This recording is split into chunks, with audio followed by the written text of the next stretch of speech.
बिस्मिल्लाहिर्रहमानिर्रहीम। अस्सलाम वालेकुम व्यूवर्स डिस्ट्रीब्यूटेड डेटाबेस सिस्टम के साथ मैं हूं मोहम्मद सफदर डोगर। व्यूवर्स, आज की वीडियो के अंदर जो टॉपिक हम कवर करेंगे वो है जी architecture of distributed database management system. Viewers, जैसे हमने डेटाबेस के अंदर 3 लेवल आर्किटेक्चर पढ़ा था, तो वैसे ही हम आर्किटेक्चर पढ़ेंगे डिस्ट्रीब्यूटेड डेटाबेस मैनेजमेंट सिस्टम के अंदर कैसे होता है।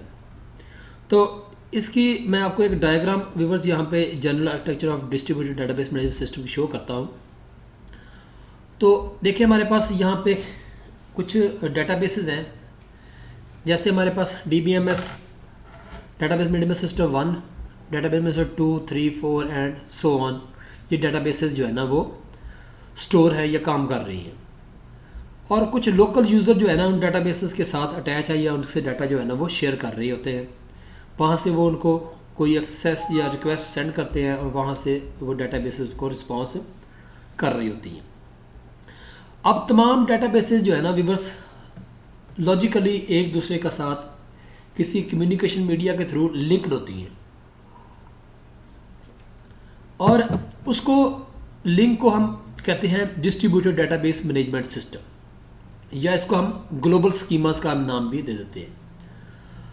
अब व्यूअर्स, उस डिस्ट्रीब्यूटेड डेटाबेस मैनेजमेंट सिस्टम या ग्लोबल स्कीमास के थ्रू कुछ हमारे यूज़र जो है ना उन डेटाबेस के साथ जब एक्सेस होते हैं तो उनको डाटा जो है ना व्यूअर्स एक डेटाबेस से नहीं बल्कि तमाम डेटाबेस से डाटा जो है ना उनको आ रहा होता है। ग्लोबल यूज़र के बारे में इतना मैं आपको बताता हूँ। लोकल यूज़र और ग्लोबल यूज़र में फ़र्क होता है कि अगर एक लोकल यूज़र जो है ना उसकी एक्सेस सिर्फ डेटाबेस जिसके साथ वो अटैच है या जिससे वो डेटाबेस ले रहा है उसके साथ, यानी कि डाटा उसको मिल रहा होता है। जबकि जो ग्लोबल यूज़र होता है उसको तमाम डेटाबेस से डाटा आता है और वो डाटा किसी ग्लोबल स्कीमास के थ्रू मर्ज होता है और वो डाटा जो है ना ग्लोबल यूज़र तक पहुंच जाता है।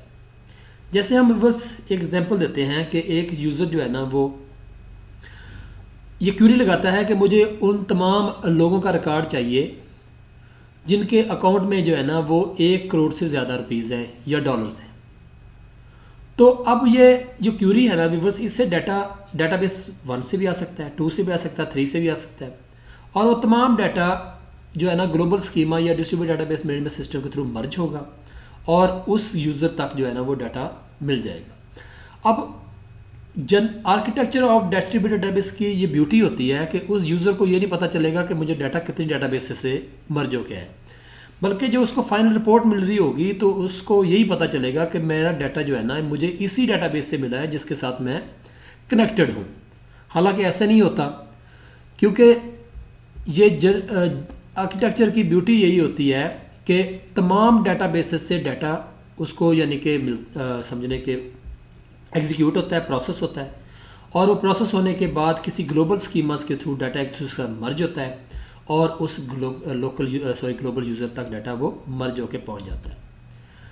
उसके बाद है transparency of user. Transparency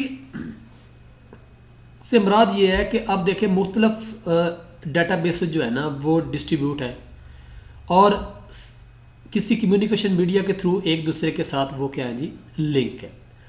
transparency of user view ये होता है कि जैसे हम कहते हैं कि एक यूज़र जो है ना वो किसी एक साइट के साथ जो है ना वो लिंक है, तो व्यूअर्स उसको यही लग रहा होता है कि जो डाटा है जो है ना मुझे मिल रहा है, तमाम डाटा मिल रहा है, मुझे इसी डाटाबेस से मिल रहा है।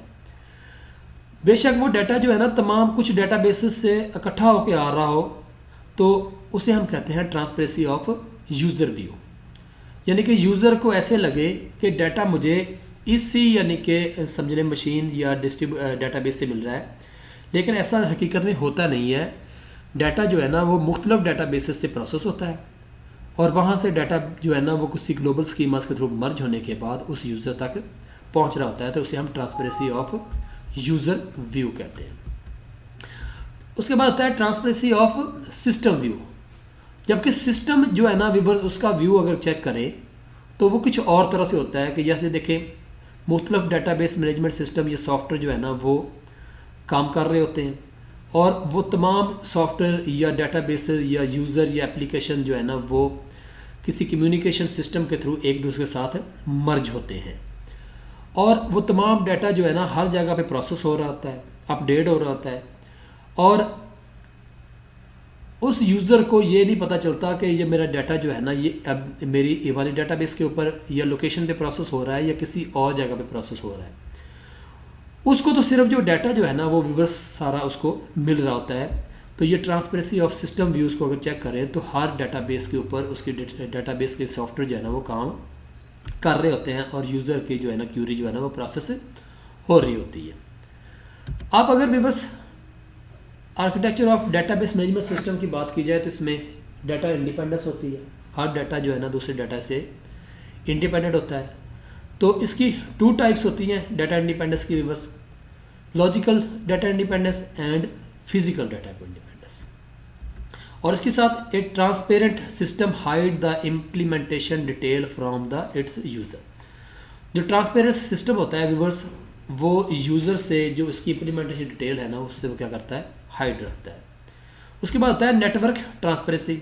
User should not only B free from network management activities, rather it should be unaware of even existence of the network. अभी बस यूज़र को ये नहीं पता चलता कि जो मेरा डाटा जिस डाटाबेस के साथ मैं कनेक्टेड हूँ वो किस नेटवर्क के थ्रू दूसरी डाटाबेस के साथ लिंक है, बल्कि वो तो उसको नेटवर्किंग का पता ही नहीं होता, बल्कि वो इन चीज़ों से अनअवेयर होता है।